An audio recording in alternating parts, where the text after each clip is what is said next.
토요 성경 공부 함께 오신 여러분들을 주님의 이름으로 환영합니다. 기도하고 시작하겠습니다.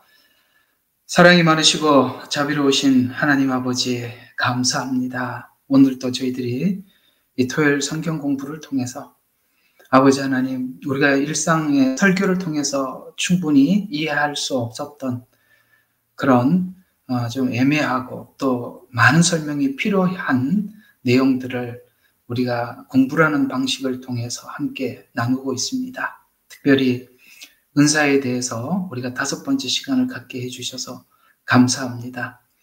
이 마지막 때 미혹을 받지 않도록 주의하라고 말씀하신 것은 그 미혹에는 반드시 말씀의 변형과 은사의 오용이 있을 것을 알고 있습니다. 그러기에 지금 아버지 하나님 말씀을 들을 수 있을 때, 양식을 준비할 수 있을 때 축적되게 하시고 또 그것을 잘 준비해서 그 시간이 왔을 때 우리가 하나님 분별할 줄 아는, 지금 이 마지막 때 무엇보다 이 분별이 너무나도 중요한 시간을 우리가 맞이하고 있는데, 하나님 오늘도 이 말씀을 통해서 저들에게 궁금한 부분들이 열려지고 깨달아질 수 있도록 하나님 역사하여 주시옵소서. 예수님 이름으로 기도드렸습니다. 아멘. 예, 반갑습니다. 지금 시간들이 바쁜 시간일 텐데 이렇게 함께 해주셔서 진심으로 감사합니다. 자, 오늘 우리 하나님 말씀 함께 보겠습니다. 우리 고린도 전서 12장 10절에서 11절입니다. 12장 10절에서 11절 제가 봉독해 드리도록 하겠습니다. 또 어떤 사람에게는 기적들을 행함을, 어떤 사람에게는 예언함을, 어떤 사람에게는 영들을 분별함을, 또 어떤 사람에게는 여러 가지 방언을 말함을, 어떤 사람에게는 방언을 통역함을 주시느니라. 그러나 이 모든 일은 한 분이신 같은 성령께서 역사하시어 그분께서 원하시는 대로 각 사람에게 나누어 주시느니라. 아멘. 자, 오늘도 많이 기대되죠? 예언. 여러분 오늘 이 주제가 어떻게 보여지시나요? 우리가 처음 신앙생활할 때는 뭐 이런 일을 마주치기는 많지는 않을 거라고 생각합니다만, 그 신앙생활을 하다 보면 교회 안에 방언하는 사람도 만나게 되고 조금 더 적극적인 차원에서 그 예언하는 사람들도 만나게 되죠. 우리가 실제적인 지식 없이 그런 방언이나 예언하는 사람들을 만날 때 조금 당황하게 되는 것은, 우리가 일반적으로 그저 성경 안에서 하나님을 알고 배우면 된다 이렇게 생각하는 것이 우리가 알고 있는 신앙의 기본 틀인데, 사람을 통해서 어떤 예언도 해주시기도 하고 또 기적을 행하는 일들, 병 고치는 일들, 이런 것들을 보면 이런 것이 있다는 얘기는 들었는데 그래서 조금 당황할 수도 있지요. 그러나 이제는 우리가 이런 부분에 대한 이해를 성경을 중심으로 해서 충분히 우리가 소화를 하고, 또 이것은 분명히 있는 은사니까 이건 없다라고 우길 수는 없지 않습니까?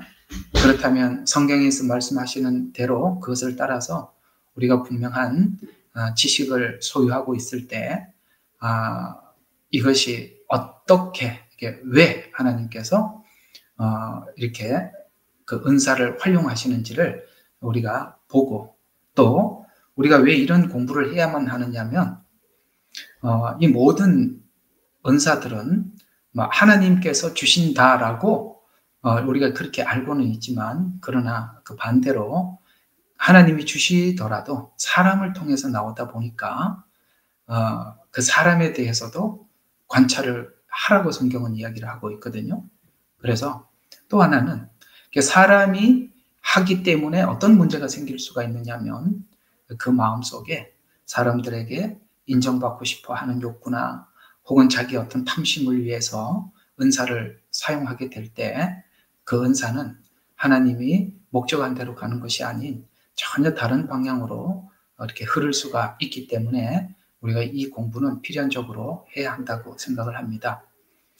저는 지금 여러분들과 함께 이 은사에 대해서 5번째 시간을 맞이하고 있는데요.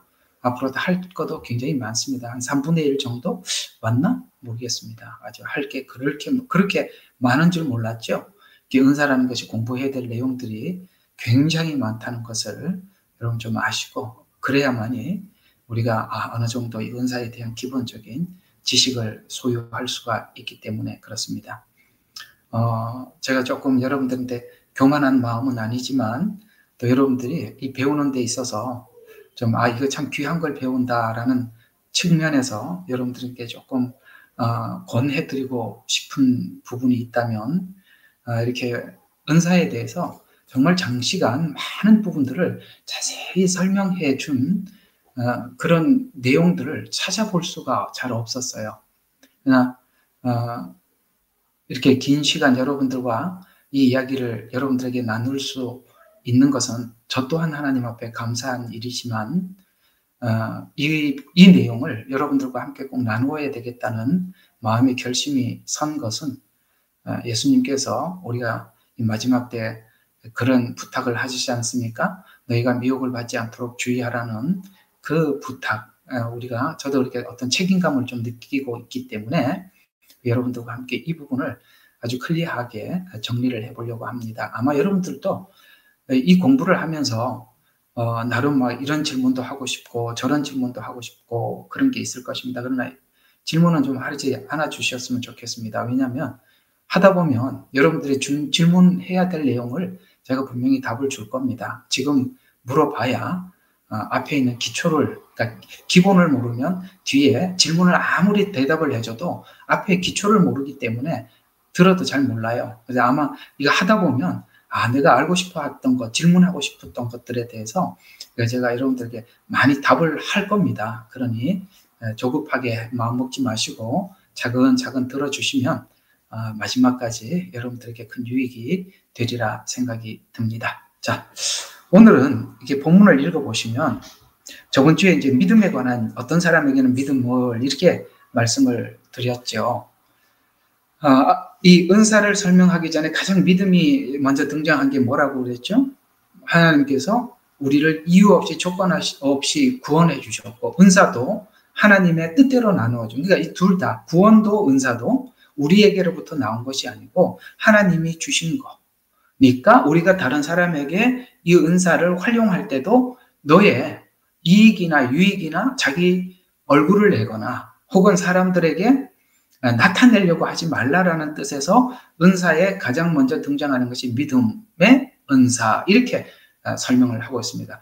여러분, 믿음이 은사라는 게 참 놀랍죠. 은사라는 것 말의 뜻은 뭐냐면 내 안에 없는 거, 하나님이 무조건 주신 거, 이런 은혜라는 뜻이 담겨 있거든요.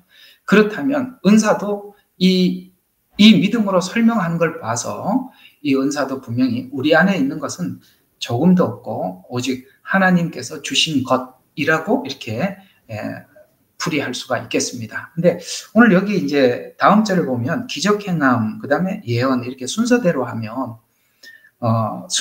한다면 여러분에게 오늘 기적행함을 먼저 해야 되는데, 제가 오늘 좀 마음의 감동에 따라서 기적행함은 다음 주에 하고 오늘은 여러분들이 좀 이렇게 예언에 대해서 지금 이런 부분들이 굉장히 좀 시급한 것 같아서 시간을 좀 순서를 바꿔놨어요. 그러니까 다음 주에 기적행함이 뭔지 그때 하도록 하고, 오늘은 이 예언의 은사에 대해서 한번 해보도록 하겠습니다. 왜냐하면 이게 문제도 많고 탈도 많고 또 우리에게 직접 와닿는 것들도 많고, 지금 이렇게 시간이 급박하고 뭔가가 위기가 찾아오니까 사람들이 어떤 느낌을 갖게 되냐면 성경을 통해서 차근차근 하나님의 의중을 살펴보기보다는 누군가가 하나님으로부터 직접 들은 말들을 빨리 듣고, 성경에 대한 이해는 없고 사람들이 하는 말을 듣고 자기가 뭔가를 행동을 해야 되겠는데 다급하니까 그런 이야기를 자꾸 들으려고 하거든요. 이게 큰 문제가 되는 것입니다. 그것이 우리로 하여금 자연스럽게 어디로 가게 만드냐면 검증되지 않는 예언을 하는 사람들에게 귀착하게 만들어요. 저도 한 예를 들어서 저희 교회에 정말 귀한 장로님과 권사님이 계셨습니다. 참 성실하신 분이고 그 연로하신 분들이신데요. 그 연로하신 분이 두 분이 그 호주에 차를 타고 다니면서 매일 월요일부터 토요일까지 전도지를 나누어줘요. 100만 장을 돌리신 분이십니다.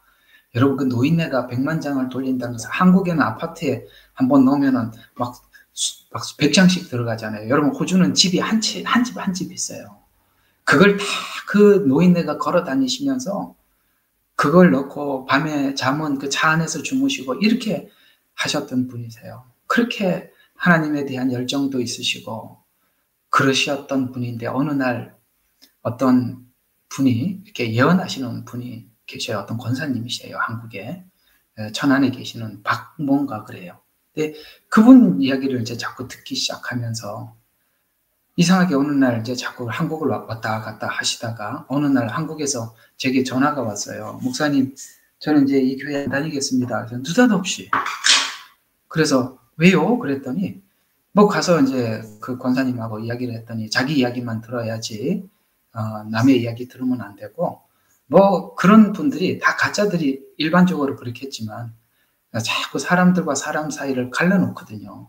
그렇게 참 성실하게 잘 다니셨던 분인데 그 느닷없이 그렇게 얘기하고 그때부터 지금까지 교회를 안 다니시고 두 분이 그냥 집에서 기도하고 예배하고 계세요. 가끔씩 제가 방문은 하고 신방은 합니다만 교회에 돌아오지는 않아요.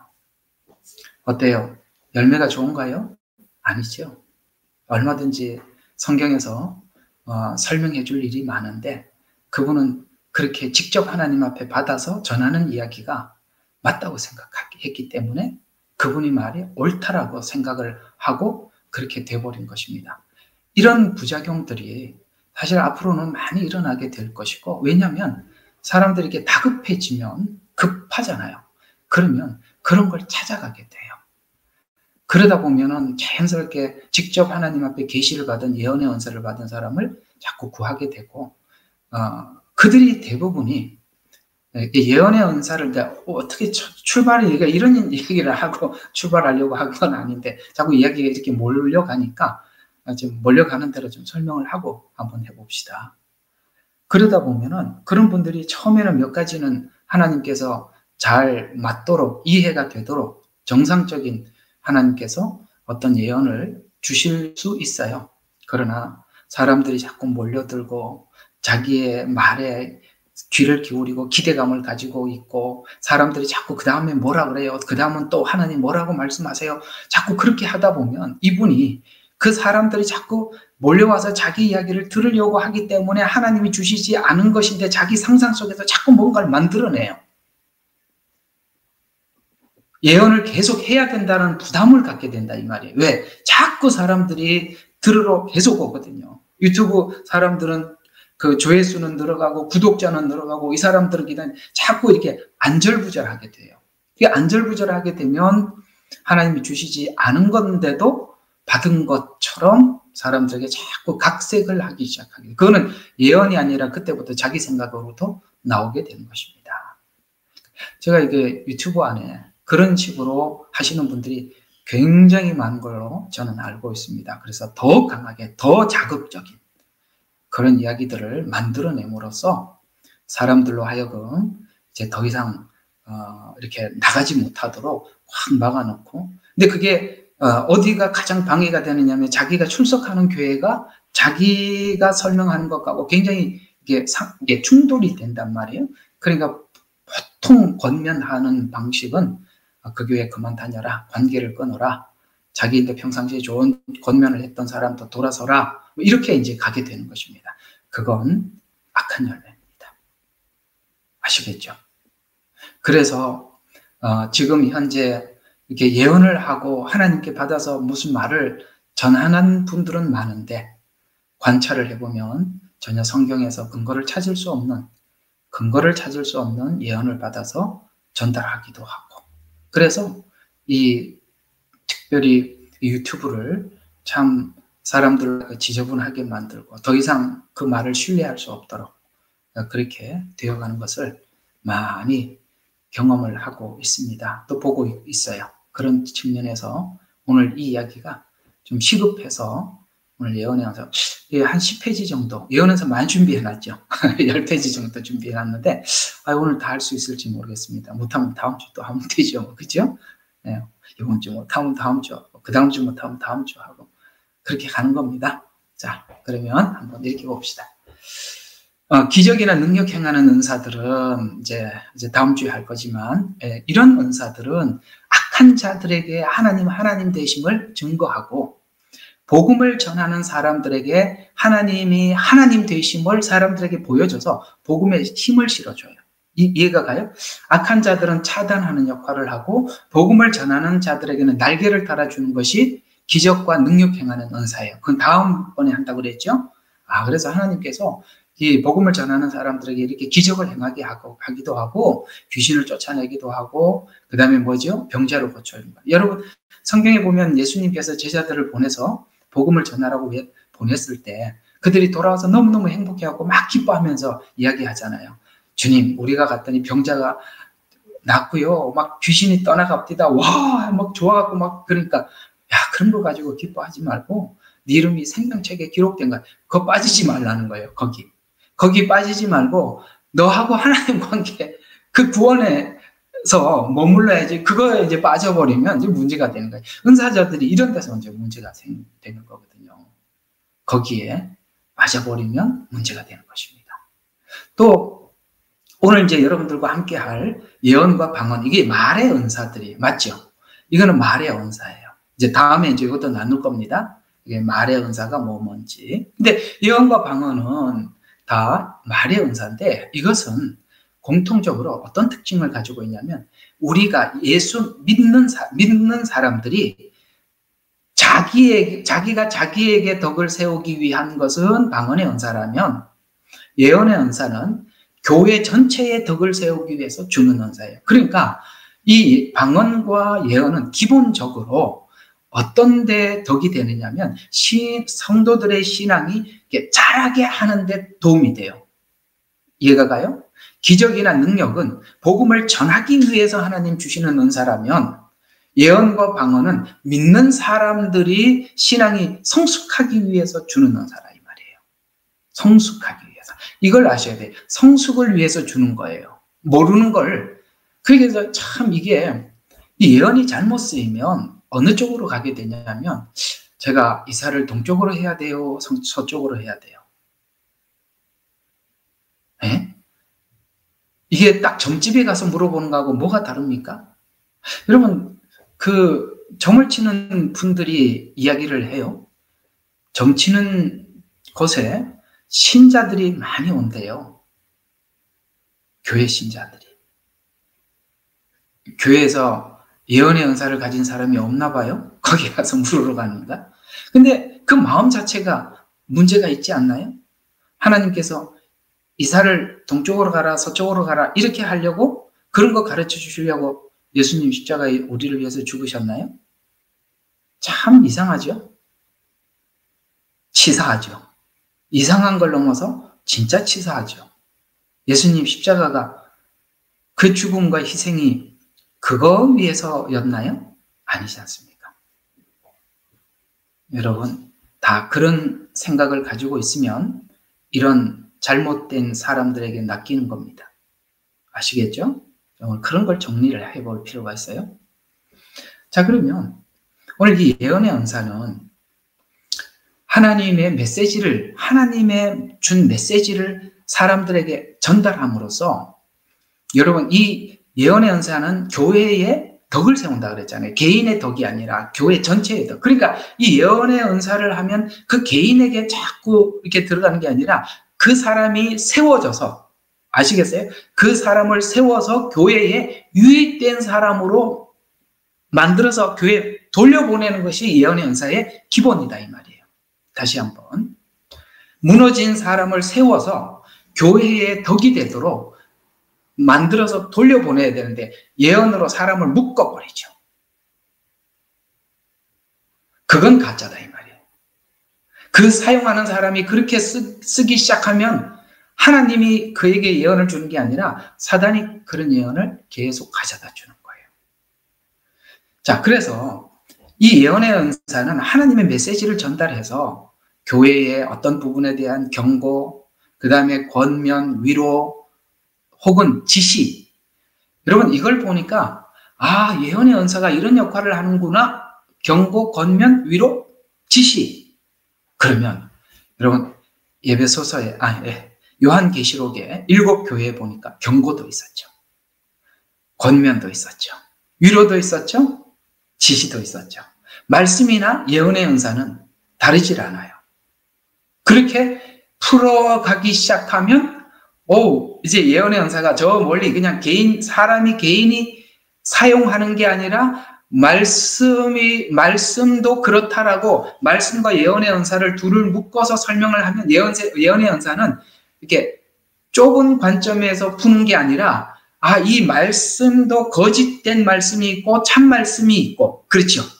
그걸 둘을 같이 연결을 해서 보면은 예언의 은사를 쉽게 풀 수 있겠죠. 예언의 은사는 우리가 너무 미지수 속에 가두었어요. 그러나 말씀이나 예언은 같아요. 어떤 측면에서 같냐? 여러분 이 요한계시록의 7교회 편지를 보내면서 귀 있는 자는 성령이 교회하게 하는 말을 들으라 그랬죠. 성령이 교회에게 하는 말이에요.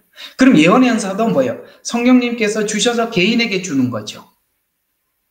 그냥 말씀은 뭐냐면은 교회 전체에게 주는 메시지가 많다면 예언은 그 전체적인 메시지를 통해서 충분히 해결되지 못한 문제들을 사람을 통해서 직접 언급해 주는 거예요. 이게 달라요. 어려워요, 제 말? 안 어려워요? 다시 한번. 말씀은 모두에게 주는 메시지라면 예언은 그 개인이 아직 해결해야 돼. 말을 해도 잘 못 알아듣는, 설교를 해도 써도 다 이해 못하는 이런 사람들에게 그 개인에게 직접 말을 전달해 줌으로써 아시겠어요? 직접, 이렇게 낮추어서 그 사람에게 이렇게 맞추어서 설명해 줌으로써 그가 경고면 경고도 받기도 하고, 권면이면 권면도 받고, 위로도 받고, 지시를 받고, 이렇게 해서, 내가 다음에 어떻게 행동을 하고 어떤 스텝을 취해야 하는지를 그걸 알게 만들어주는 것. 그것이 바로 뭐라고요? 예언의 은사가 하는 기본이다. 자, 고린도전서 14장 3절에 보면 그러나 예언하는 자들은 사람들에게 덕을 세우고 그렇죠. 사람에게 덕을 세우고 그리고 격려와 위로해 준다. 이렇게 나와 있어요. 격려와 위로.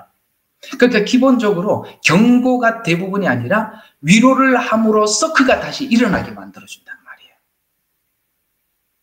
근데 우리는 대부분 이렇게 그 예언의 은사를 가지고 너 이거 잘못했지? 이거 고쳐야 돼. 하나님이 이렇게 말씀하셔. 이런 얘기만 많이 하죠. 거기에 뭐가 있어요? 경고만 있지.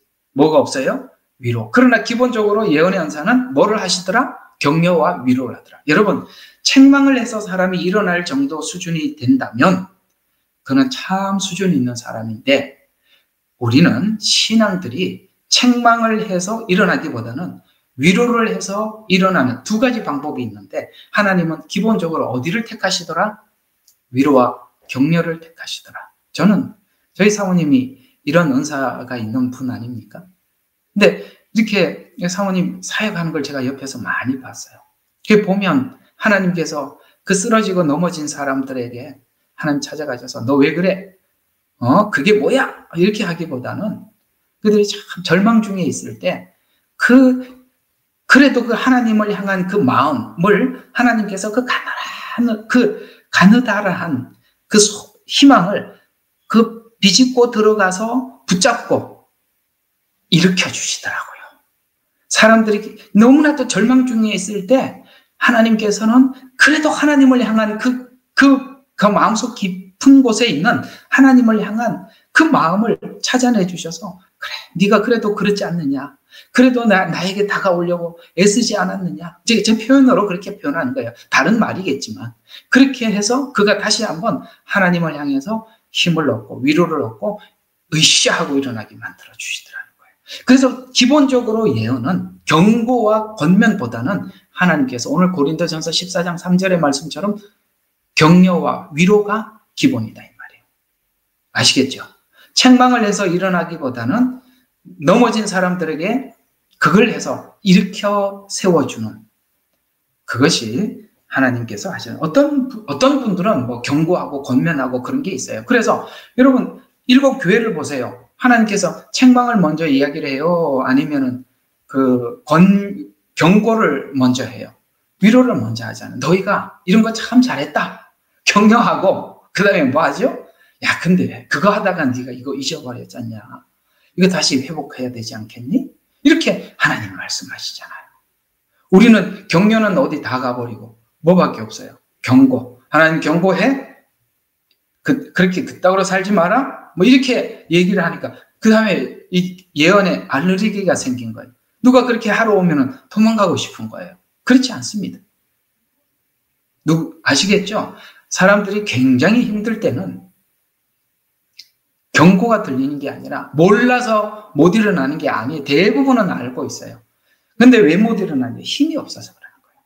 근데 그 힘은 경고에 경고를 거듭해야 힘이 생기는 게 아니라 위로가 힘이 되는 거예요. 됐죠? 자, 우리가 이렇게 지금 예언에 대한 어떤 잘못된 생각들을 좀 뭐 이렇게 잘못 이해를 하고 계셨다면 오늘 제가 하는 이 메시지를 통해서 많이 좀 정리를 하시기를 부탁을 드립니다. 계속 한번 보겠습니다. 그래서 종말에는 이 예언의 은사를 가진 사람들의 역할이 매우 중요합니다. 실제 우리가 그런 시간을 살고 있습니다. 아까 말씀드린 것처럼 말씀을 통해서 충분히 이해하지 못한 사람들은 자꾸 이렇게 예언하는 사람들의 말에 귀를 기울이거든요.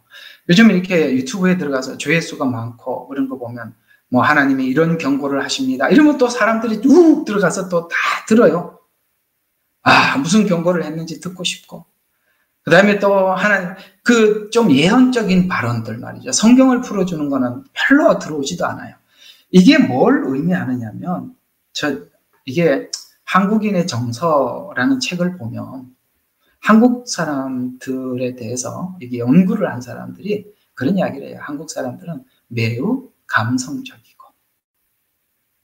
감성적이기 때문에 드라마도 외국 사람들이 감성을 자극하니까 많이 보는 거거든요. 감정이 살아있어요. 우리 한국 사람도 감정이 살아있죠. 불쌍한 사람 보면 같이 울고 그런 감정이 있어요. 물론 뭐 그런 게 많이 사라져 가긴 했습니다만 기본적으로 우리 한국인 정서는 그렇습니다. 근데 이제 문제가 뭐냐면 내가 이제 저분이 뭐 몇 가지 이렇게 봐서 맞다라고 생각하면 그다음부터 뭔 말을 해도 믿으려고 해요. 그게 문제다 이 말이에요. 그거하고 이거는 다른 거라 이 말이에요. 다른 거라고요. 그래서 이렇게 백인들 사회에서 우리가 배울 게, 제가 지금 백인 사회에서 살고 있는데 여기 있는 사람들한테 배울 게 아무리 친해도 무슨 말을 하면 상대방이 충분히 납득할 때까지 설명을 해줘야 되고 충분히 이해를 해야, 나하고 아무리 친해도 충분히 이해를 해야 수긍을 해줘요. 우리는 내가 친한 사람이 쟤 나쁜 놈이야 그러면 나도 나쁜 놈이라고 딱 생각을 한단 말이에요. 왜? 내가 그 사람이 무슨 말을 하든지 믿거든요. 왜 나쁘냐? 우리 항상 보면은 얘기를 들으면 두 사람 다 이야기를 들어봐야 아는데 두 사람 얘기 다 안 듣습니다. 내가 그 사람에 대해서 무슨 말이라도 믿기 때문에 그 사람 나쁜 놈이라고 하면 나도 저 사람이 나쁜 놈이라고 그냥 아무것도 몰라도 상관없어. 내가 친한 사람이 나쁜 사람이라고 하면 나쁜 사람이에요.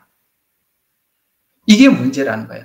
이렇게 할 때 오늘 여기 예언의 은사들을 오용하는 사람들이 얼마든지 사기를 치고 사람들을 속일 수 있는 그런 성향을 우리가 가지고 있다는 것을 우리 공감하고 사시다 이 말이에요. 안 보여도 아멘 하세요? 너무 중요한 거예요. 왜 우리나라는 이렇게 많은 사람들이 엉뚱한 소리를 하는데 거기 확 몰려가서 오직 거기에 귀를 기울이냐. 그건 성경에도 근거도 없는데 자기 말만 막 주구장창 하고 있는데 왜 거기에 몰려 있느냐. 그만큼 감성적이고 이 성경에 대한 기본 지식도 없고 자기가 자기 것을 만들려고 하질 않아요. 남의 걸 가지고 자꾸 자기 지식을 삼으려고 해요. 그러면 안 돼요. 그게 모든 악에게, 이 악한 자에게, 미혹에게 내 자신을 다 노출시키고 준비시켜 놓은 것입니다. 그러면 안 돼요.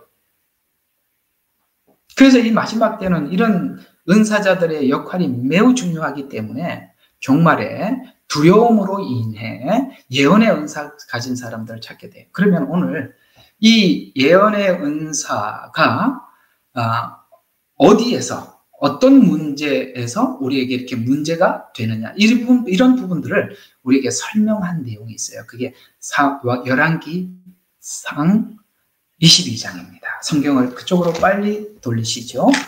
열왕기상 22장입니다. 여기 이 이야기는 어떤 이야기냐면 여호사밧과 연합한 아합의 그 세 번째 이스라엘 시리아 원정에 관한 내용이에요. 그러니까 남유다의 누구하고 여호사밧과 그 다음에 북이스라엘의 아합 왕이 라못 길르앗이라는 곳, 길르앗 라못이라고 뭐 그렇게 하기도 해요. 그곳에 이제 이 땅을 시리아에게 빼앗겼는데 그걸 되찾아오는 일을 우리가 같이 연합해서 하자. 이제 이렇게 제안을 했어요. 그때 야, 이거 우리가 아무리 이렇게 교회 가더라도 그래도 우리가 선지자들을 불러서 이걸 해야 될지 안 해야 될지 하나님께 묻고 시작해야 되지 않겠나 라고 이제 여호사밧이 제안을 하자 아합이 그러면 선지자들을 불러서 한번 우리가 이 전쟁을 해도 되는지 하면 안 되는지 우리가 한번 물어봅시다 라고 했던 그 상황을 설명한 게 열왕기상 22장 이야기예요. 자, 거기 이런 이야기들이 이제 나옵니다. 자, 그래서 이 여호사밧이 이스라엘 왕에게 라못 길르앗과 함께 싸울 것을 결정하기 전에 이제 400명 선지자들을 불러왔어요. 400명.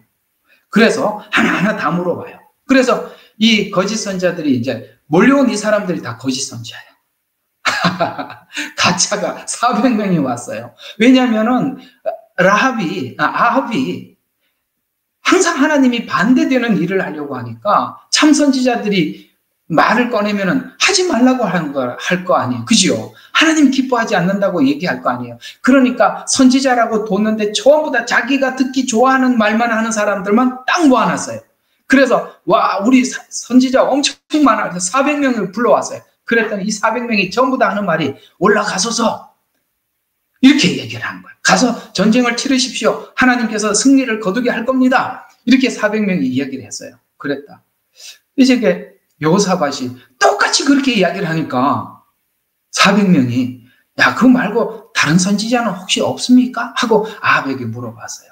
그랬대. 그래서 잘 들어요. 이 아합이 가진 마음이 거짓 선지자들을 만날 수밖에 없는 조건을 가진 사람들이 거짓 선지자를 이런 성향을 가지면 거짓 선지자를 만난다라는 것을 설명해 주는 거예요. 그러면은 이렇게 이야기해요. 다른 사람이 없습니까? 라고 이야기를 했더니 이렇게 얘기합니다. 한 사람이 있긴 있는데 이 미가야라는 사람이 있어. 근데 이 사람들은 나한테 와서 항상 기분 나쁜 예언만 하는 거야. 나 그 사람 예언 듣고 싶지 않아. 그래도 그 사람 불러와서 그 하나님께서 뭐라고 결정하는지 들어봅시다 라고 했더니 아이고 이제 미가야가 와서 진짜 이 아합이 듣기 싫은 이야기를 또 하는 거예요. 올라가지 말라고 합디다. 하나님이 그렇게 이야기하는 거예요. 그게 400대 1이잖아. 그죠? 세상이 어두워지면 거짓 선지자들이 400명이 있으면 참 선지자가 하나가 겨우 있어요. 세상은 그런 겁니다. 이스라엘이 멸망할 때 보면 거짓 선지자들이 대부분이 남유다도 멸망 직전이 똑같았어요. 여러분 이 종말 직전에도 가짜가 대부분이고 진짜는 극소수라는 거예요. 그럴 수밖에 없어요. 왜? 어두운 길을 가려면 어두운 사람이 예언을 해줘야 해요. 내가 어두운 길을 가는 데 대해서 내가 정당한 하나님이 나를 인정했다 이렇게 생각하게 되기 때문에 그러는 거예요. 여러분 있잖아요. 거짓 선지자의 말에 귀를 기울이는 것은 누가 기울이느냐? 여러분 그 죄에서 돌아서지 못하는 사람들이 그 선지자들을 찾고 오늘 아합과 같이 이런 사람들이 거짓 선지자들을 찾아다니는 거예요. 여러분, 이 아합이 미가야를 만날 때마다 얼마나 힘들고 불편했겠어요. 어디 갑니까? 또 하나님 주신 말 그대로 올라가지 말라 이렇게 얘기했어요.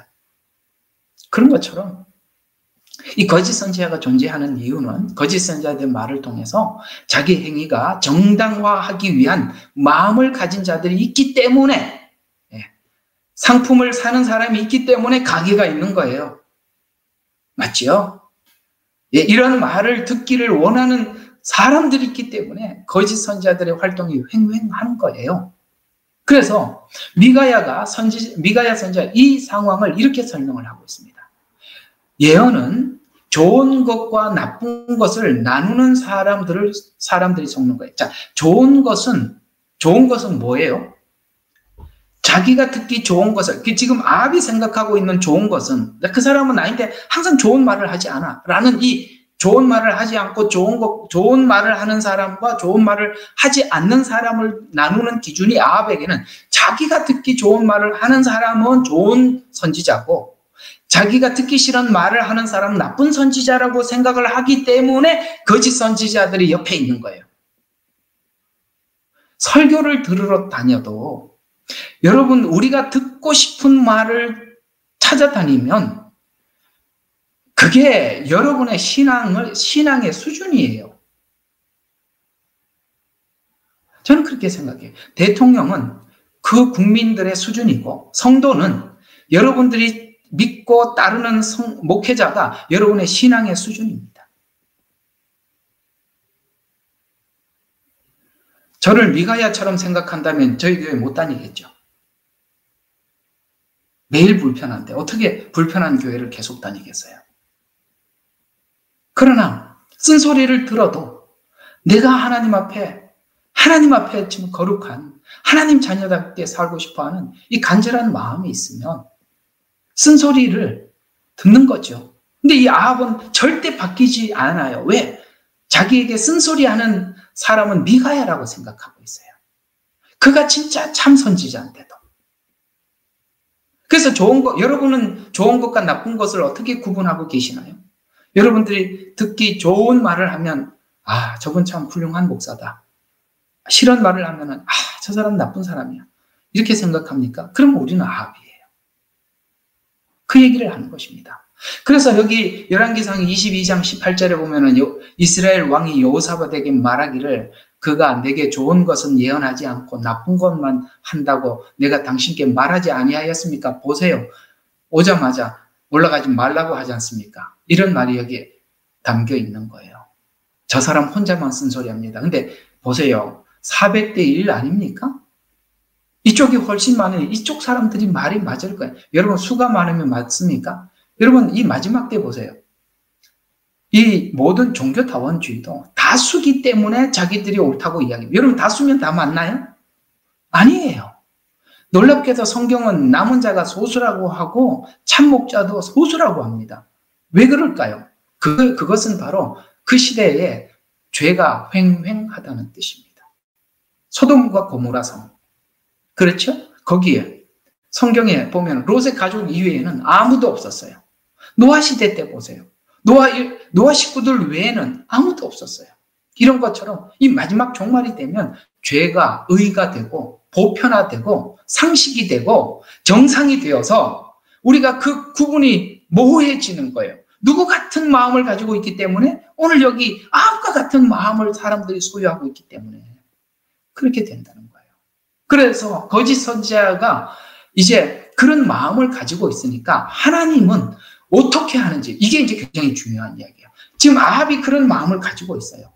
그러니까 하나님이 이렇게 말씀하신 거예요. 19절부터 23절 잘 보세요. 이 굉장히 중요한 이야기입니다.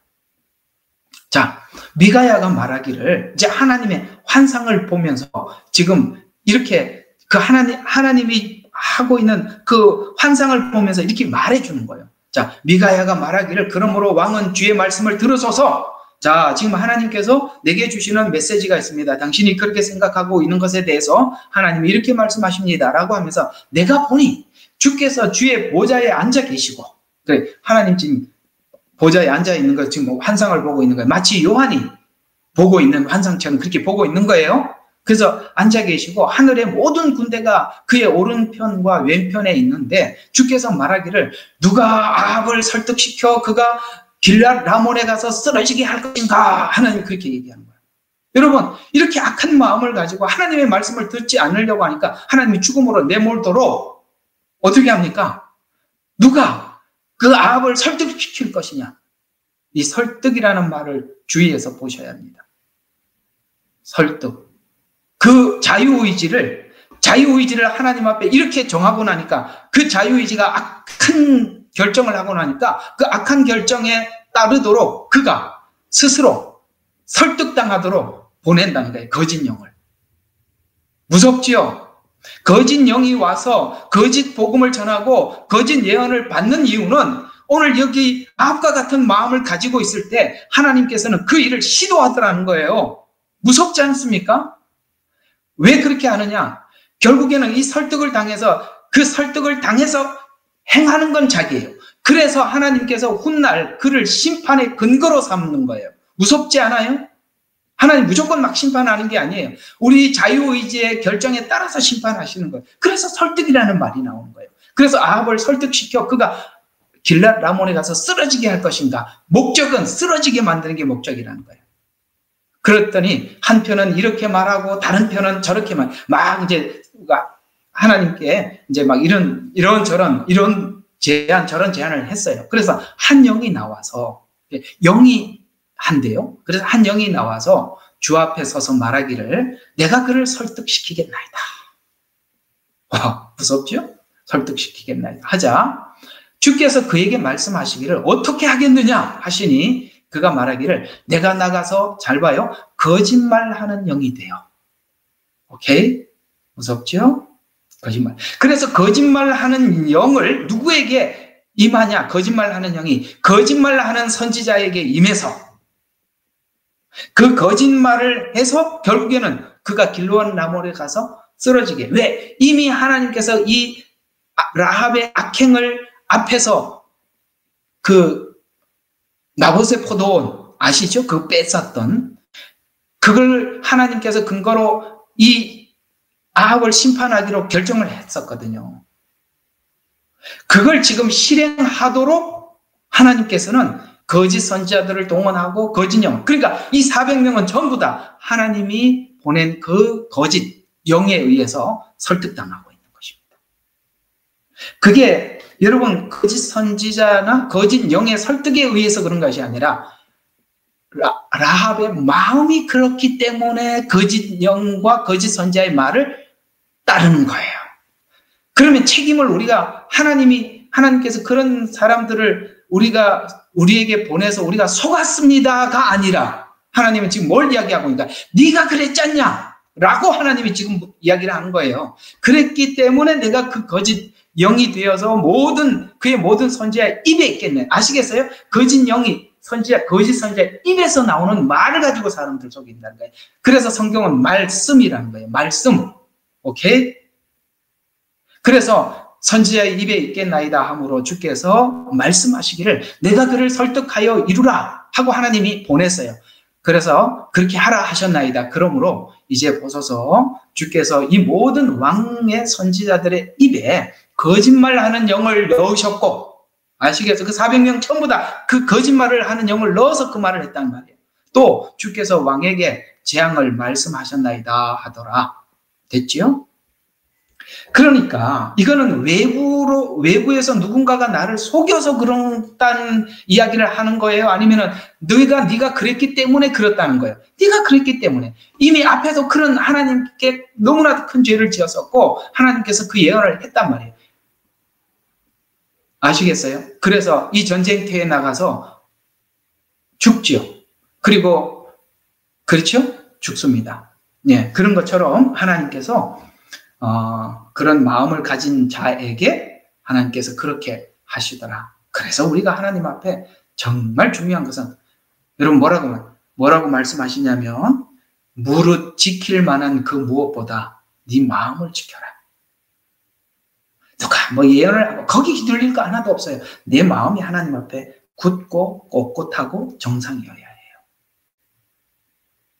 생명의 근원이 거기서 난다 그랬습니다. 거기서부터 모든 것이 나오는 거예요. 여러분, 이런 것처럼 오늘 여기 거짓 영에 대한 이야기를 했던 것처럼 세상에는 거짓 영도 있고 거짓 복음도 있고 다른 복음도 있대요. 여러분, 고린도후서 11장 3절에 보니까 나는 뱀이 그의 간계로 이불을 속인 것 같이 너희 마음도 어떤 방법으로든 그리스도 안에 있는 단순함, 이 단순함이 뭐냐? 굉장히 중요한 거예요. 단순한 이 복음은요, 복잡하지 않아요. 예수 그리스도께서 내 죄를 대속하신 구주다. 이게 전부라고요. 아주 단순해요. 이게 단순한데도 이걸 막 꼬아서 우리로 하여금 헷갈리게 만든다 이 말이에요. 그래서 이 복음이 바울이 전한 복음은 아주 단순해서 그래서 이렇게 얘기해서 어떤 방법으로든지 그리스도 안에 있는 이 단순함에서 떠나서 부패할까 자꾸 풀고 열거하고 나누지 말란 말이에요. 단순하다고 복음이 얼마나 단순해. 그걸 가지고 쪼개고 나누고 이렇고 저렇고 할 거 아무것도 없어요. 그러면 이 단순함에서 떠나면 부패한대요. 그래서 이 사단이 접근을 해서 에덴 동산에서 보세요. 먹지 말라, 먹는 날에 죽으리라. 단순해요. 더 아무 이야기 없다니까요. 그렇죠? 먹는 날에는 죽으리라. 믿으면 살리라. 같은 이야기라고요. 예수 믿으면 살리라. 먹으면 죽는다. 같은 이야기예요. 표받으면 심판받는다. 단순한 이야기라고. 거기다 뭘 덧붙이냐 이 말이에요. 덧붙이는 이유는 딱 한 가지예요. 왜 그럴까요? 하고 싶은 거예요.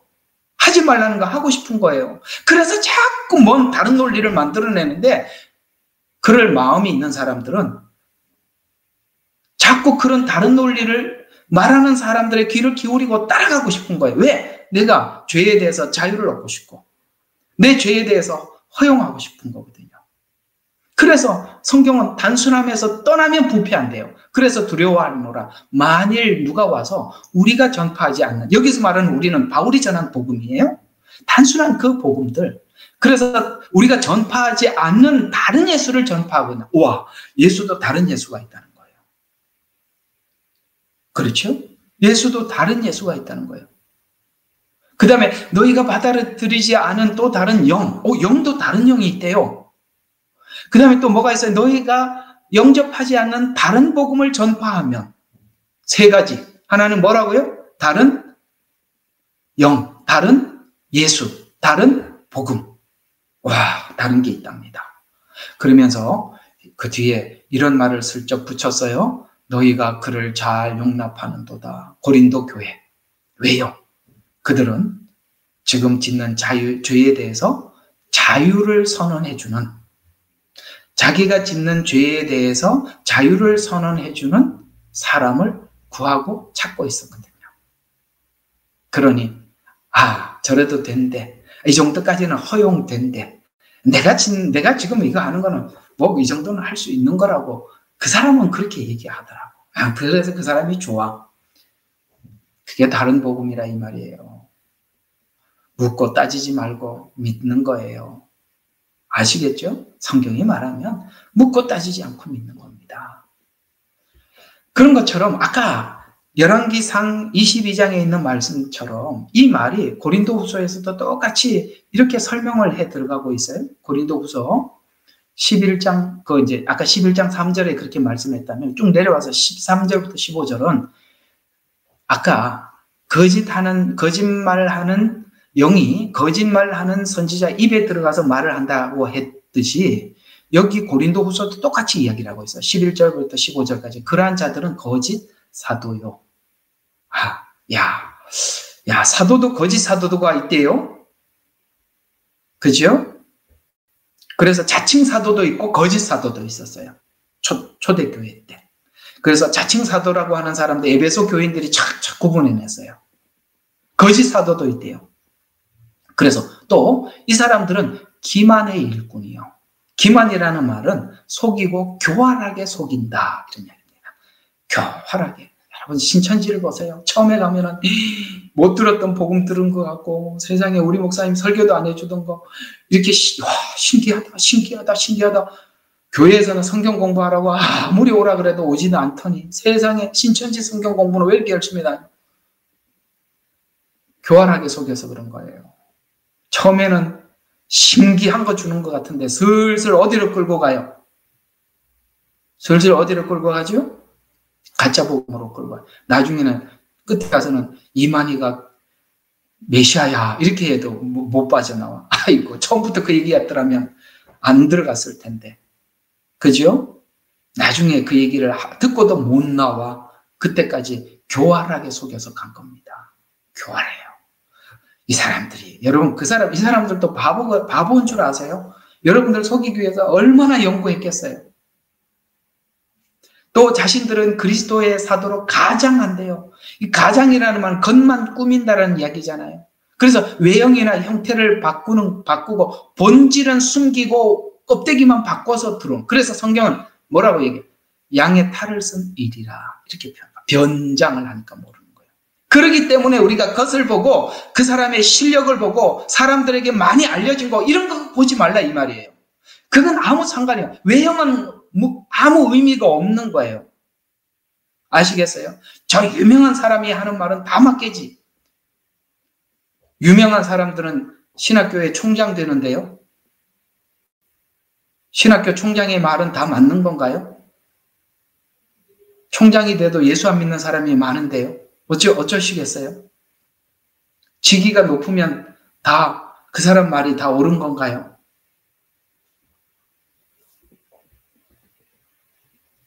여러분, 이 겉에 드러난 외형적인 사람들에게 소개된 실력은 하나님 안에 있는 그 내면적인 그 속에 예수님과 어떤 관련이 있는지는 우리가 그건 파악할 수가 없는 거예요. 그렇죠.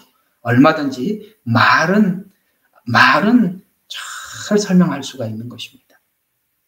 그래서 이것은 놀랄 일이 아니니 이는 사단도 자신을 빛의 천사로 가장하기 때문이라. 아까 가장이라고 했습니다. 빛의 천사로 가장을 했으니 어쩌면 그들은 더 화려하고 더 분명해 보일 수 있습니다. 그래서 누군가를 충분히 관찰을 하려면 잘 살펴봐야 돼요. 과거도 살펴봐야 되고 지금 현재 열면 제가 여기서 말씀을 드렸는지 모르겠습니다만 우리가 여러분들이 어떤 교회를 정하려고 하신다면 그 교회 목사님 설교보다는 성도들을 보라 그랬잖아요. 그게 목양의 열매라고. 네. 성도들을 보는데 뭘 봐야 되느냐? 성도들이 목사님 없을 때 뒤에서 수궁수궁 하는 소리가 뭔지를 들어보시라 이 말이에요. 앞에서야 누가 그러겠어요?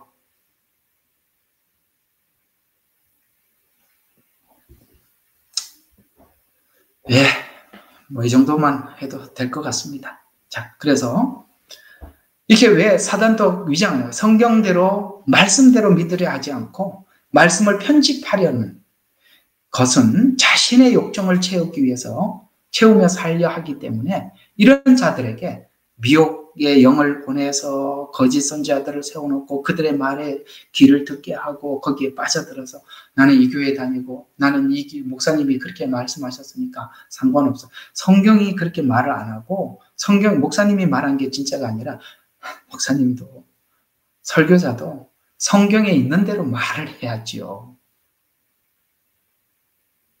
맞잖아요. 성경에 있는 대로 말을 해야죠.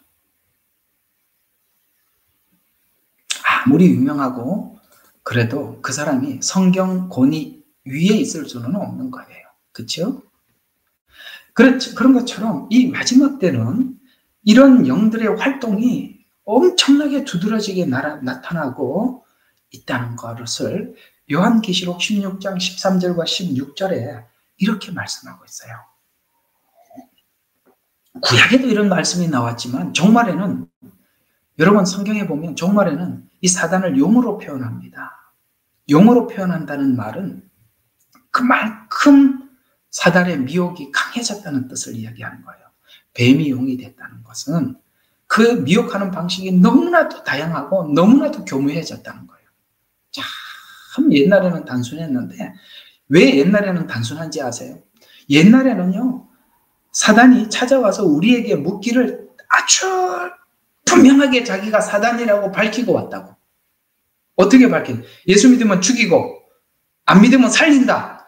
그럼 사단이 선명하잖아요. 자기가 누군지.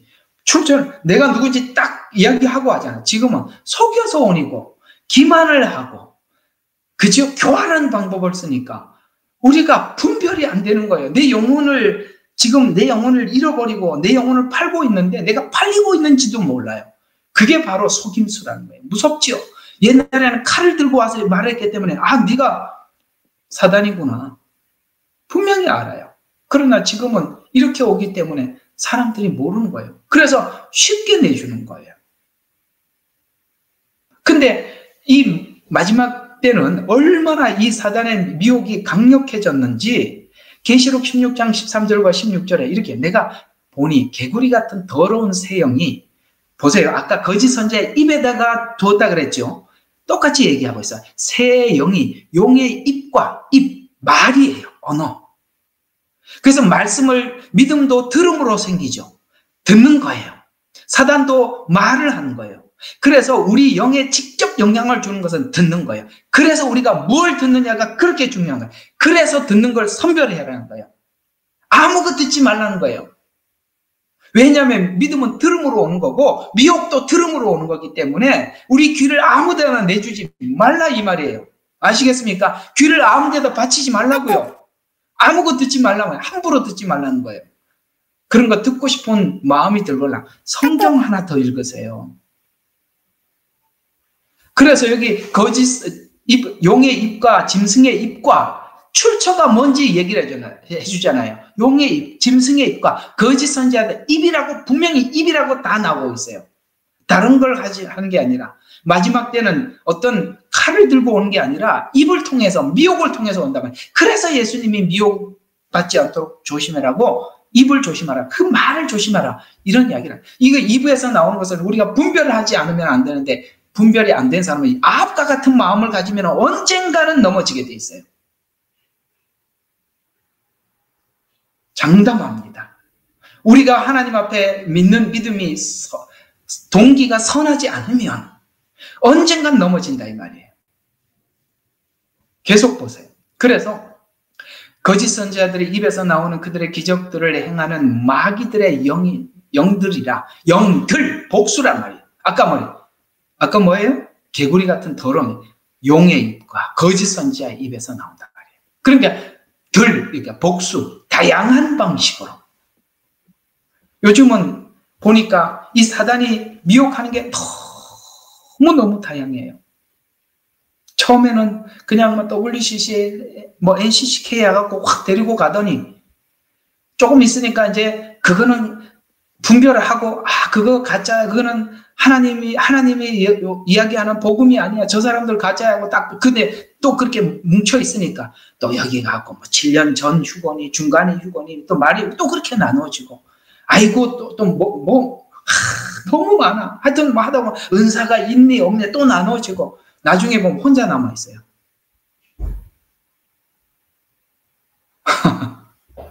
얼마나 복음이 통일성이 없는지. 예? 사단이 그 은사는 없는 거야. 그 사람 그거 하잖아. 그거 가짜야. 직통계시가 있는 거야 없는 거야. 그래 또 나누고. 그죠?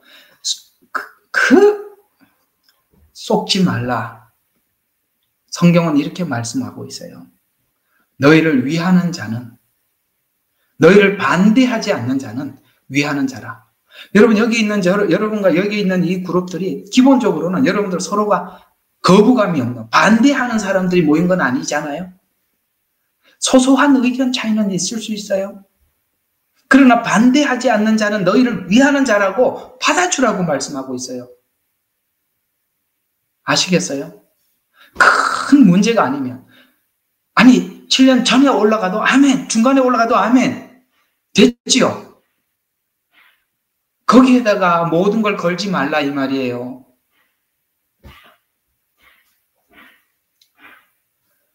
그래서 마귀들의 영들이라. 그 영들은 이 땅과 온 세상의 왕들에게로 가서, 이게 오늘 여기 아합을 아합이 왕이잖아요. 그 왕을 속인 것처럼 이 땅과 온 세상 왕들, 지도자들이에요. 통치자들에게 가서 전능하신 하나님의 위대한 전쟁을 위하여 왕들을 모으더라. 여러분, 이 아마겟돈 전쟁을 설명을 하면서 16장이 나온 거거든요. 이 아마겟돈 전쟁을 위해서 거짓 선지자들이 가서 그 왕들을 속여서 이스라엘을 공격하자라고 해서 모으더라는 거예요. 자, 지금 우리가 보고 있는 것이 이스라엘의 전쟁이 일어났습니다. 그런데 이스라엘 전쟁에 대해서 반대하는 국가가 있고 이스라엘에 대해서 함께 기도하는 사람들이 있어요. 그런데 온 세계를 보니까 대부분이 이스라엘에 대해서 반감을 가지고 뉴스를 보내고 있어요. 맞지요? 지금 그런 사실 좌파들은 좌파적 사고를 가지게 되면 이스라엘에 대해서 반대하는, 왜냐하면 그 좌파라는 사고 자체가 하나님이 원하는 사고가 아닙니다. 여러분 한번 생각해 봐요. 이 좌파적 사고는 사회주의나 공산주의를 지향하는 사회인데 사회주의와 공산주의는 기본적으로 하나님을 부정하는 사람들입니다. 기본적으로 그 토양 위에 세워진 거 아니겠어요? 이런 사고를 가질 수가 없어요. 정상적인 복음을 가지고 있다면 절대 가질 수가 없어요. 근데 왜 그런 생각에 대해서 동조하느냐? 그건 분명히 하나님이 주신 사고가 아니에요. 그래서 이 거짓 선지자들이 가서 막 왕들을 막 이렇게 속이고 기만을 하니까 와, 이스라엘이 좋은 나쁜 놈들이구나 하고 같이 동조해서 연합군으로 와서 아마겟돈 전쟁을 일으키는데 그 앞에서 속이는 자가 누구였다고요? 오늘 여기 누구예요? 더러운 영, 개구리 같은 더러운 영, 짐승의 입에서 나오는 이 거짓 선지자들이 왕들을 속여서 거기에 합류하게 만들어서 이스라엘을 공격하게 하더라라는 이야기를 하고 있는 거예요. 여러분들은 반유대주의적 사고를 가지고 있나요? 아니면 하나님께서 이 유대인들을 통해서 여러분 이거 한번 이 성경책 아니에요. 그죠? 이 성경책. 너무 고맙습니다. 유대인들이 이 성경책이 우리 인류에게 전해주기 위해서 그들이 치른 대가는 너무나도 상상을 초월하는 대가를 치른 겁니다.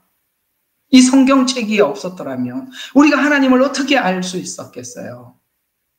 너무 고맙지 않아요? 이제 예수를 믿고 보니까 저는 세 사람이 귀하더라고요. 하나는 유대인들이 너무 고마워. 왜? 이 성경책 전해줘서. 두 번째 누가 고맙냐면 저를 전도한 분이 너무 감사했어요. 얼마나 고마워요. 그분이 전도 안 했더라면 내가 어떻게 교회에 올 수 있었겠어요. 세 번째 감사한 분들이 누구냐면 제가 섬겼던 목사님이셨어요. 그분이 말씀을 안 가르쳐 줬으면 내가 어떻게 알겠어요. 그러니까 보세요. 성경책 전해준 유대인 고맙지요. 저를 전도한 분 고맙지요. 전도만 하면 뭐합니까? 성경을 모르는데 그 가르쳐 주신 목사님 얼마나 고마워요. 여러분 목사님이 고맙고 여러분들을 전도한 분을 고맙게 여기듯이 유대인도 고마운 거예요. 똑같은 거예요. 근데 어떻게 그런 생각을 할 수 있어요? 여러분들 전도한 사람 밉습니까? 여러분 설교해주고 여러분들 성경 가르쳐준 목사님이 미우세요? 그럴 수는 없잖아요. 똑같이 유대인이 미울 수는 없는 겁니다. 이상하게 이게 사단이 그렇게 거짓말을 하니까 사람들 그게 속는 거예요. 그래서 여기 위대한 전쟁의 날을 위하여 왕들을 모으더라 라고 하면서 그게 쭉 설명하다 16절에 이것이 아마겟돈이라고 하는 것으로 모으더라 이렇게 얘기를 하고 있어요. 그래서 하나님이 그걸 이야기하는 거예요. 네가 유대인들을 공격하러 왔냐? 내 백성을 공격하러 왔냐? 그 나를 공격하러 온 것이다. 아시겠어요?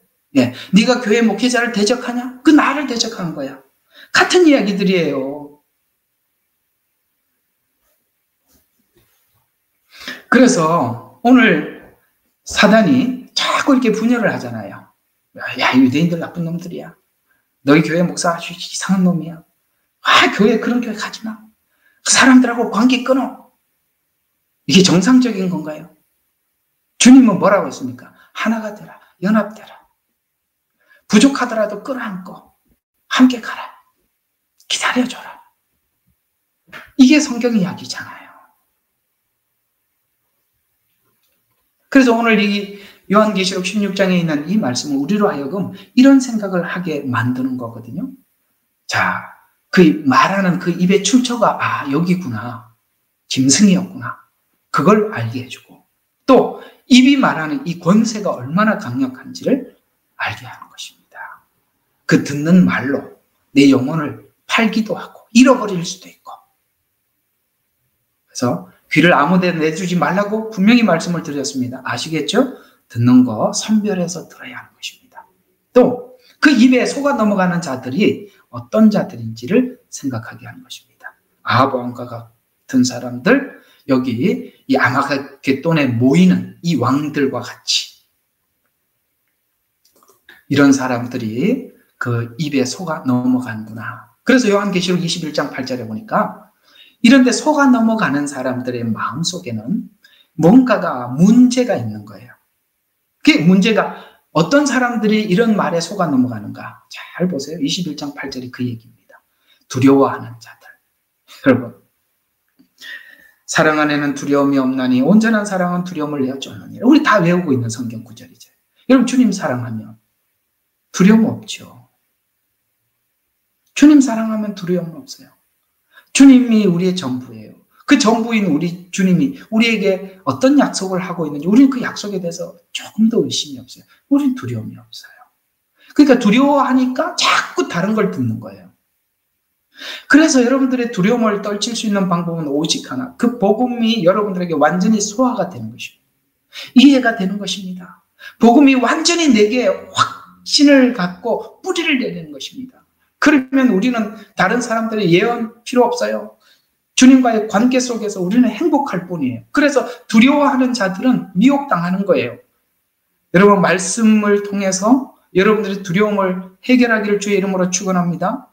두 번째, 누가 천국에 들어오지 못하는 사람들의 목록들이에요. 이게 지금 21장 8절이.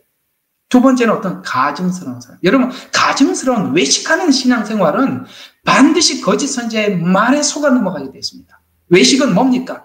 하나님 앞에 진실하지 못한 증거입니다. 그렇죠? 그래서 이중적 생활을 하는 것입니다. 여러분, 이런 신앙은 결코 우리 신앙을 마지막까지 지켜내게 하지 못하는 것입니다. 살인자들, 이 살인을 성경은 신약에 와서 거짓말하는 자는 살인자다라고, 남을 속이고 내 유익을 취하려고 하는 악한 마음을 가진 사람들, 음행하는 자들, 그렇죠? 이런 걸 허용해주는 사람들을 원하는 사람들이 얼마나 많아. 음행해도 돼, 괜찮아, 이렇게 하는 거, 그죠? 제가 언제 한번 유튜브에다가 이렇게 설교를 올리는데 제일 조회수가 안 나왔던 게 뭐냐면 음행은 하나님 기뻐하지 않는 거다고, 이런 주제를 올렸나? 거의 안 보던데요. 왜 그거는 안 보? 난 그게 궁금했어요. 여러분도 한번 각자가 스스로 한번 생각, 왜 그건 안 볼까? 자기들 음행하고 있나? 이런 생각이 듭니다. 안 그러기를 바라지만 불륜과 음행이 일상화되어 있으면 여러분, 거짓 선지자, 그에 대해서 자유를 주는 사람을 찾아다니는 겁니다. 그렇잖아요. 신앙생활을 하나님 앞에 진실해야 돼요. 우상 숭배하는 자, 자기 목적을 위해서 예수님을 믿는 자, 자기 목적을 위해서. 그 다음에 모든 거짓말하는 자들은 불과 유황에 타는 못에 참여하리니 이것이 둘째 사망이라. 여러분, 이것이 외형적인 거예요. 두려워하는 사람들은 지옥 가고 믿지 않으면 지옥 가고 가증스러운 이 말이 아니라 깔려있는 마음을 드러내준 겁니다. 깔려있는 마음. 이걸 안 하면 천국 간다. 아니요. 성경은 믿어서 천국 간다 그랬습니다. 이거 안 한다고 해서 지옥 가는 게 아니라 믿는 사람들은 이 문제가 해결될 수밖에 없다. 그걸 얘기하는 거예요. 아직도 이것이 남아있다면 네가 믿음 안에 진실하지 못한 증거라.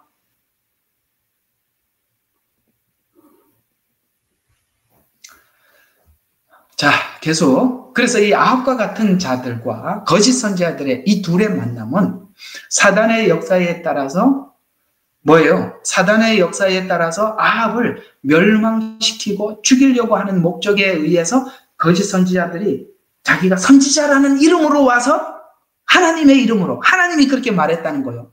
이 거짓 선지자들도 하나님의 이름으로 그걸 속지 말라는 거예요. 하나님의 이름으로 말을 했지만 그가 그렇게 말을 했지만 실제 누가 했다고요? 짐승이. 근데 그 짐승이 거짓 선지자들에게 거짓 말을 넣어서 말을 하도록 허용한 것이 누구다? 하나님이다. 이건 지금 어떤 구조를 설명을 하고 있냐면 거짓 선지자들의 말도 하나님의 허락하에서 하더라라는 얘기를 하고 있는 겁니다. 사단도 하나님의 통치 안에 있는 거예요. 여러분 욥기를 보세요. 사단이 하나님 앞에 고발을 하잖아요. 사단이 하는 일은 판단하고 하나님 앞에 고발하고 지적질하는 거 이외에는 아무것도 못하는 거예요. 사람 살리는 일은 하나도 못하는 거예요. 사단의 역사는 욥기에 보면 2장에서 물러가니라 하고 끝이에요. 아무것도 하지 않아요. 갈라놓고 파괴시키고 나누어 놓고 깨놓고 그게 전부니까 사단은 물러가니라 하고 누가 붙잡고 42장까지 갔죠? 하나님이 붙잡고 갔죠. 사단은 거거하고 깨지면 좋아하고 안 깨지면 물러가는 거예요. 우리들과 여러분들과의 관계, 저와 여러분들의 관계 이런 것들을 깨트리는 깨지면 좋아하고 안 깨지면 물러가는 거예요. 우리 그래서 그 속지 말으려면 붙어야죠. 맞아요. 사단은 결정권은 없습니다. 하나님의 통치 아래서 움직일 뿐입니다. 아시겠어요? 우리가 하나님의 뜻을 알고 딱 마음에 결단을 하고 있으면 사단이 아무것도 할 수 없어요. 됐죠? 예, 속지 말라 이 말이에요. 그래서 요한복음 10장 10절에는 이렇게 말씀하고 있어요. 도둑이 온 것은 도둑질하고 죽이며 멸망시키려고 오지만 내가 온 것은 양들로 생명을 얻게 하고 더 풍성히 얻게 하려 함이라. 둘은 완전히 다르죠. 멸망, 죽임, 도둑질. 어떤 도둑질? 우리 속에 있는 말씀을 훔쳐가는 거예요. 우리가 하나님에 대해서 정상적으로 이해하고 있던 말씀들을 변형시키는 거예요. 그래서 뭘 해요? 죽이고 멸망시키려고 그걸 훔치는 겁니다. 그러나 주님은 자기 자신을 희생해서 우리에게 생명을 주고 더 풍성히 얻게 하려고 하는 것이다. 오늘 여기 보니까 아합이 결국은 이 거짓 선지자들의 말에 의해서 어떻게 됐어요? 자기 영혼이 도둑질 당하게 되고 죽고 멸망당하게 되죠. 그래서 거짓 선지자들의 말은 거짓 성도들을 만족해 해주고 참 선지자들을 이렇게 대하게 한대요. 자, 이 거짓 선지자들, 거짓 예언들이 이런 특징을 가지고 있대요. 보세요. 열왕기상 22장 아까 거기 23절부터 25절에 보니까 주께서 이 모든 왕의 선지자들의 입에 거짓말을 하는 영을 넣으셨고 또 주께서 왕에게 재앙을 말씀하셨나이다 하더라. 이렇게 말하니 자 보세요. 이렇게 지금 미가야가 말을 했더니 그 아나의 아들 시드기야가 이 사람은 누구냐면은 22장 11절에 보면 철로 만든 뿔을 쓰고 나타나며 이것으로 아람 사람들을 밀어붙이면서 살육하리. 그러니까 가면 당신이 가서 이 길르앗 라몬을 얻기 위해서 전쟁하러 나가면 하나님께서 막 철과 뿔로 막 쓰고 다니면서 막 아랍 사람들을 밀어붙이고 살육하고 전쟁을 이긴다고 막 장담하면서 말을 했던 거짓 선지자예요. 거짓 선지자예요. 여기 그아냐의 아들 시드기야라는 사람이. 그런데 이제 이 미가야가 가면 하나님께서 이렇게 죽게 될 거라고 이렇게 가지 말라고 했잖아요. 그 말을 하자마자 옆에 서서 어떻게 하냐면은 그 미가야 앞에 가서 뺨을 때리면서 말하기를 주의 영이 나로부터 어디로 가서 내게 말씀하시더냐 하며 미가야가 말하기를 보라 내가 숨으려고 골방에 들어가는 그날에 내가 알게 되리라 라고 해서 그가 금방 죽음을 당하게 됩니다. 여러분 이렇게 참 선지자의 메시지와 거짓 선지자의 메시지는 서로 충돌하는 거예요. 다르단 말이에요. 거짓 선지자는 이렇게 말을 하는데 하나님 말씀은 이렇게 얘기해요. 다르다 이 말이에요. 근데 보세요. 이 미가야는 이 거짓 선지자들에게 어떤 행동을 하지 않았어요. 그런데 이 거짓 선지자들은 너무나도 악해. 격해. 그래서 이 미가야의 말을 듣고 뺨을 치며 말하기를 아시겠습니까? 이 행동을 어떻게 하는지 보라 말이에요. 기본이 그렇다 이 말이에요. 투쟁적이고 저항적이고 몸으로 대항하고 상대방에 대해서 모욕을 주고 아시겠습니까? 하나님의 사람들은 이렇게 행동하지 않습니다.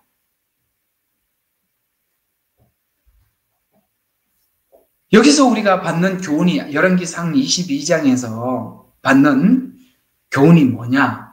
욕심을 채우려는 사람과 자기 욕심을 채우려는 사람과 그 다음에 거짓 선자의 만남은 거짓 영의 설득에 당한다는 거예요. 욕심. 그래서 우리가 내 마음속에 뭔가를 어떤 목적을 가지고 선하지 않는 동기, 어떤 죄에 대해서 정당한 인정을 받으려고 하는 어떤 뭐라도 좋아요. 그것이 있으면 거짓 선지자와 만나게 되고 거짓 영이 그를 통해서 설득을 시켜서 설득을 당하게 돼서 내 영이 죽은 상태인데도 살아있는 줄로 착각하게 된다. 그래서 라오디게아 교회에게 하나만 네가 살았다는 이름만 가지고 있지 실제는 죽었다 이 말이에요. 근데 살았다는 이름 때문에 자기가 살은 줄 알고 자기 착각 속에 빠져 있는 거예요. 나는 이게 참 이 답답한 이 사람들이 설교하면 이게 열불이 나요 가끔씩. 이게 어떤 열불이 나느냐면은 엉터리 구원 복음, 그러니까 엉터리 복음을 이해를 하고 있으면서 자기는 확신이 있다는 거야. 그래서 그게 아니라고 얘기를 하면 막 이를 거품을 물고 달려들어요.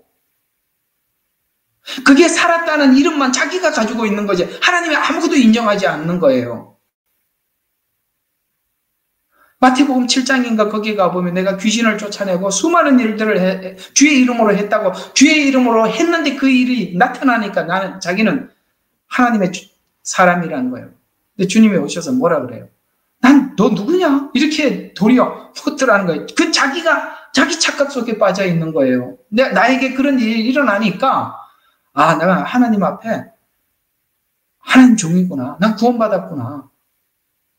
라오디게아 교회 뭐라고 살았다는 이름만 가지고 있는데도 뭡니까? 자기는 살았다고 생각하는 거예요. 이런 착각들 이해가 가셔요? 그거 누가 가르쳐 준 거라고요? 거짓 선지자들이 가르쳐 줘서 엉뚱한 확신을 가지고 있으니까 주님과 아무 관련이 없는데도 나만 가지고 있는 확신이다 이 말이에요. 이런 분들이 참 많습니다. 돌아다녀 보니까 많더라고요. 또 열왕기상 22장을 통해서 주시는 교훈이 뭐냐? 거짓 영은 멸망하고 죽이는 것이 목적이다. 또 거짓 선지자들의 수가 다수고 참 선지자의 수가 소수라는 것. 여러분 아시다시피 엘리야도 뭐라고 말하겠습니까? 하나님 나만 남았거늘 로뎀나무 아래서 죽기를 구하여 가로되. 이렇게 마지막 종말 때 하나님의 종들은 고통스러운 거예요. 얼마나 힘들었으면 로뎀나무 아래서 죽기를 구하여 가로되 하나님 나 홀로 남았으니까 내 생명도 취하옵소서. 그래서 하나님의 일을 멈추세요. 내가 보니까 다 끝났어요. 나 혼자 겨우 살려고 여기까지 왔는데 저 혼자 뭘 하겠어요 하고 완전 지쳐버린 엘리야의 이야기는 이 마지막 때 하나님의 종들이 얼마나 지칠지 얼마나 자기를 향한 사람들이 없는지를 그걸 탄식을 통해서 알려주고 있는 거예요. 오늘 미가야 한 사람이 남은 것처럼.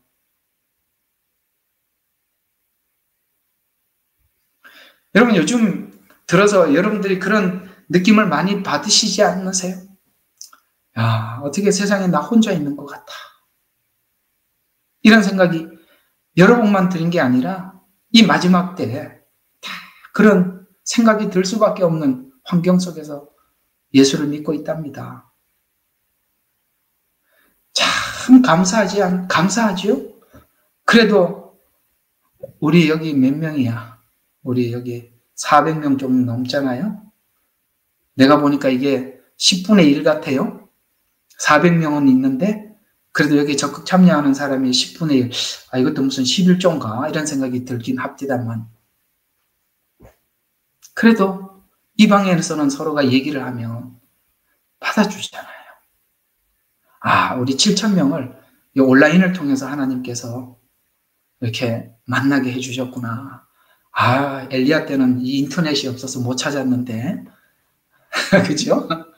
현대는 인터넷이 있어서 우리가 만나게 된 거예요. 감사하지 않아요. 그래도 이런 공간이 있다는 게 얼마나 감사한 일입니까?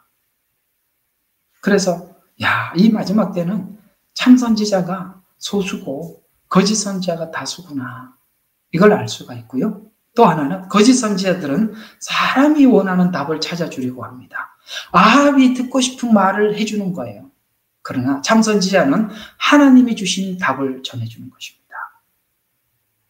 됐죠? 그게 달라요. 참 선지자는 하나님 입장에서 말을 하고 거짓 선지자는 사람이 원하는 얘기를 해줘서 자기 배만 채우려고 하는 거죠. 또 참 선지자와 거짓 선지자는 항상 대립 관계고 갈등 관계에 있다라는 것을 하나님은 이 미가야 아합 사건을 통해서 말해주고 있는 것입니다. 그래서 예언의 은사를 가진 사람들은 하나님을 기쁘게 하랴 사람을 기쁘게 하랴 사이에서 하나님을 기쁘시게 하는 자로 거듭나기까지, 자, 지금부터는 이제 조금 더 다른 차원의 얘기, 하나님을 기쁘시게 하는 자로 살기 위해서는 상당히 깊은 훈련이 필요하다는 거예요. 사람은 기본적으로 하나님을 만나도 하나님을 기쁘시게 하는 사역을 하기까지는 하나님의 굉장한 훈련이 필요합니다. 저는 이렇게 선교지에 가보면 하나님께서 많은 은사들을 우리에게 주셔요. 그러니까 안 주면 할 수가 없어요. 아니, 어떤 사람이 왔는데 누군지 어떻게 알겠어요? 말도 잘 안 통하는데, 말이라도 통하면 또 깊이 알겠는데, 말도 안 통하는데 어떻게 알겠어요? 그럼 하나님이 알려주지 않으면 알 수가 없어요. 예를 들어서 어떤 동네에 갔으면, 저와 같은 일을 했던 분들이 하는 말이 있어요. 우리가 사역하는 장소는 하나님도 역사하지만 공안이 더 빨리 역사하더라. 이런 얘기를 하는 게 있어요. 재미있는 이야기죠. 공안이 한 발 더 빨라. 가보면 불안해요.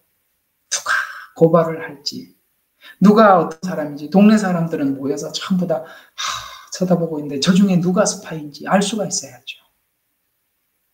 그래서 그걸 하나님 앞에 계속 물을 수밖에 없어요. 하나님, 오늘 저녁에는 누구 집에 가서 우리가 가서 유숙해야 됩니까?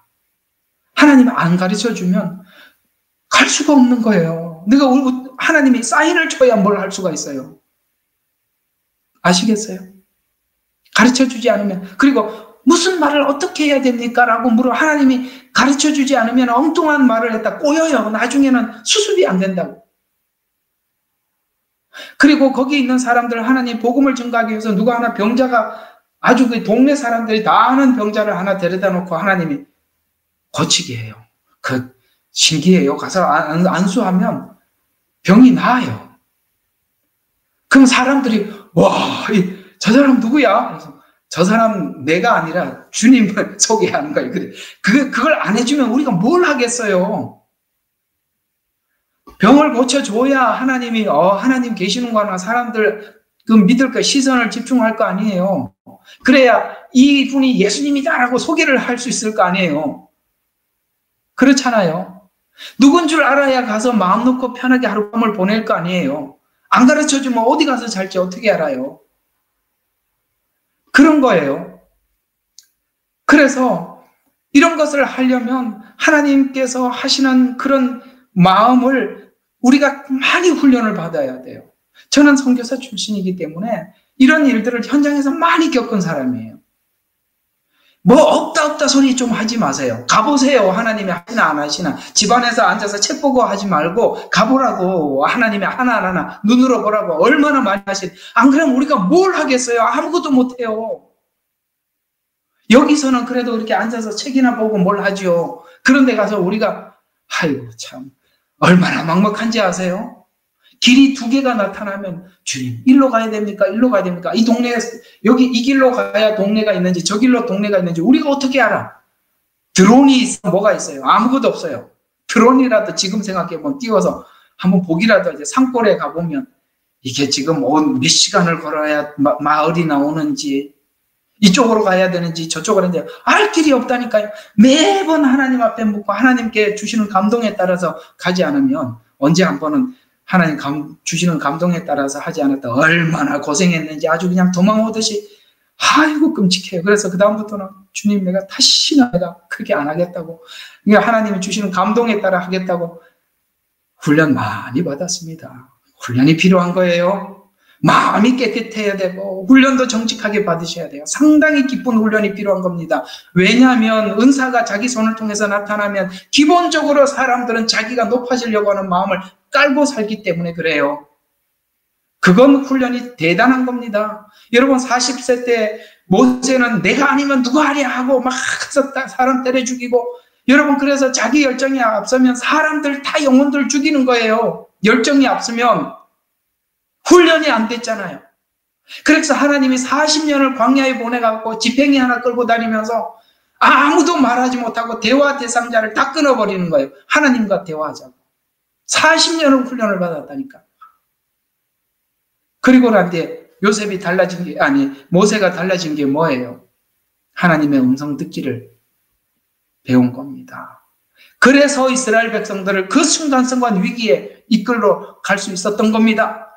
그래서 여러분들 하나님이 막 주어졌다고 여러분들이 무슨 수준이 됐다고 절대서 너무너무 이렇게 참 봐요. 내가 오늘 이야기 좀 한번 해줄게. 여러분 누구는 성경에 글을 보고 믿는데 글을 보고 안 믿는 사람은 그림을 보여줘야 믿는 거예요. 그게 바로 하나님이 보여주는 은사예요. 그래서 하나님의 천국도 보여주고 지옥도 보여주고 그림을 보여줘야 믿으니까 하도 어린애니까 그림책으로 설명해 주는 거예요. 그게 바로 하나님 보여주는 환상이란 말이에요. 환상을 보는 게 와, 나 믿음이 좋아서 환상이 본 게 하도 안 믿으니까 그림 보여준 거야. 누구는 그림 안 보고도 성경 책 보고도 믿는데 왜 그림을 봐야 돼? 너무나도 수준이 낮으니까. 답답해서 하나님이 보여줘서 믿게 하는 거예요. 그러면 내가 어린애라는 걸 인정을 해야지. 뭐가 누구보다 탁월해요. 그거 하나님이 엄청나게 다루시는 거예요. 반 잡아버리는 거예요. 아시겠어요? 그래서 함부로 하지 말라는 거예요. 이걸 하나님 앞에 이스라엘 백성들을 이끌어내기 위해서 모세가 받은 훈련이 80년이라는 걸 잊지 마세요. 사용 기간은 40년. 3분의 2는 훈련 기간. 왜 하나님께서 그 40세 때 열정에 앞선 그야말로 자기 동족을 생각하고 정말 그 열정이 있는 왜 모세를 마음을 확 식혀버리게 했어요. 거기다 그냥 찬물을 부어버린 거 아니겠어요? 급하게 도망을 가야 했었어요. 아무것도 못 가지고. 그는 광야에서 얼마나 괴로웠던지 자식이 태어났을 때 이름을 게르솜이라고 해요. 게르솜. 네? 그 고통을 내가 얼마나 고통스러운지 그 고통이라는 이름을 게르솜이라는 이름 속에다가 자식 이름 속에 볼 때마다 게르솜 그거 하라고. 애들 이름 부를 때마다 그걸 생각하라고. 훈련 많이 받지 않고는 아무것도 하지 마세요. 아시겠어요? 이 부분 다음 주에 한 번 더 깊이 다뤄드릴 겁니다. 그래서 이 훈련의 기본은 예언을 할 때 예언에 의해서 통제받는 훈련이 가장 먼저 필요한 겁니다. 아시겠어요? 예언은 예언에 의해서 통제를 받아야 절제가 되는 거예요. 어디까지 해야 되는지, 어디까지 하지 말아야 되는지를 이 예언은 예언에 의해서 통제를 받는 훈련을 충분히 해야 되는데 대체적으로 보면 하나님 본 거 들은 거 말하지 말라고 하는 거예요. 입을 다물게 하는 거예요. 이게 먼저 받는 훈련이란 말이에요. 막 말하는 게 아니라 누구는 글을 보고 다 믿고 있는데 그림책 몇 개 본 거 가지고 자꾸 설명하면 그러니까 진짜 곤란하다니까. 글이 많아요. 그림이 많아요. 그림은 한 장면밖에 안 되잖아요. 맞죠? 그림은 한 장면에 불과하잖아요. 글은 많은 이야기를 해주고 있다고요. 글을 통해서 너무 많이 알고 있는데 그 한 장면 본 거 가지고 다음 주에 그 이야기 많이 해드릴게요. 자, 시간이 이렇게 하다 보니까 벌써 이렇게 시간이 1시간 반이 지났네요. 아이고, 벌써 시간이 지났구나라고 하는 분들은 정신없이 들은 거고, 아이고, 이제 끝났구나 하면은 여러분들이, 아이고, 이게 언제 끝나나 하고 기다리는 사람들일 거예요. 벌써 끝났지요? 네. 제가 사실 오늘은 기적의 은사, 능력의 은사, 이 부분을 여러분들이 좀 다뤄야 하는데, 하나님께서 이렇게 마음에 따라서 이거 좀 먼저 해야 되지 않겠냐라는 마음을 주셔서 예언의 은사를 먼저 시작했습니다. 아마 오늘 안 될 줄 알았습니다. 다 못할 줄 알았어요. 다음 주에 또 이 예언의 은사를 좀 더 하다 보면 여러분들이 예언의 은사가 이런 성향을 가지고 있구나, 이렇게 조심해야 되는 거구나라는 것, 여러분들에게 큰 도움이 되리라 생각을 합니다. 어쨌든 이 은사가 여러분들에게 큰 도움이 되셨으면 좋겠습니다. 제가 한번 기도하고 마치겠습니다. 좋으신 아버지 하나님, 오늘 또 저희들이 은사를 통해서 참 많은 걸 배우게 하시니 감사합니다. 이 은사는 참 많은 신비 속에 깔려 있어서 사람들이 이 정리를 너무나도 복잡하게 하고 있습니다. 실제 경험은 있지만 성경이 어떻게 말을 하고 있는지 잘 몰라서 이 대부분은 오용하고 잘못 사용되고 있음에 저희들이 많은 경험을 가지고 있습니다. 그러나 이번 이 공부를 통해서 저들이 잘 정리된 은사 개념을 가지고 하나님 이 모든 하나님 주신 혜택을 누리도록 도와주시옵소서. 설명하는 이 종에게도 지혜와 명철을 주셔서 아버지 하나님 이 설명하는 모든 내용들이 듣는 모든 자들로 하여금 함께 공감하고 이해하고 하나님 이제 이 은사에 대해서 더 깊은 믿음을 가지고 아버지 하나님 다가설 수 있도록 도와주세요. 감사드리며 우리를 구원하신 예수 그리스도의 이름으로 기도합니다. 아멘.